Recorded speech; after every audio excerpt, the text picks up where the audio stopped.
gọi về và chiến thu in kinh cho mày nung trăng đàn thiên kinh diệt lìa kim nhiều ấy tu kinh diệt tu o inu na ani hết tu cây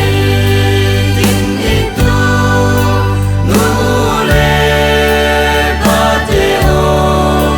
lấy vu ma xin tốt chia tu lâu ý xin ninh yên nam ninh rul bên lâu suy về ngu ninh tế chiều lâu ê mà nô ê chung qua cha sát lâu kia linh thôi tu sinh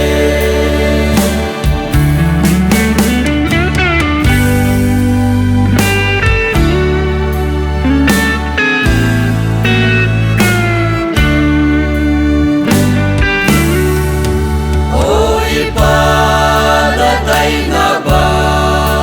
per chăm lâu kinh kêu phang in chín sao in kinh ngài chăm đê nên nhiều in du kinh rêu đê ba nun ta in kinh dục si lung đê ni lâm kinh mù si xích chim ta đi ba nun môi ai sửa ta về ni mô hết lu cây kinh itu nu le ba te o lấy vu ma xin tốt chia tu lâu ý xin ninh yên nam ninh rul bên lâu suy về ngu ninh tế chiều lâu ê mà nô ê chung qua cha sát lâu kia linh khôi tu sinh say a te tu kinh diệt pha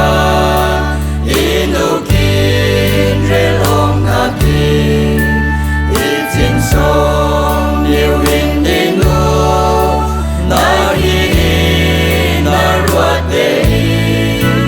mi te sông yên ra phang i pa sông yên đan nhiều tin chim lông mi đi phar công in sát lâu in ninh hi te hết lu cây kinh itu nu le ba te o lấy vu ma xin tốt chia tu lâu ý xin ninh yên nam ninh rul bên lâu suy về ngu ninh tế chiều lâu ê mà nô ê chung qua cha sát lâu kia linh khôi tu sinh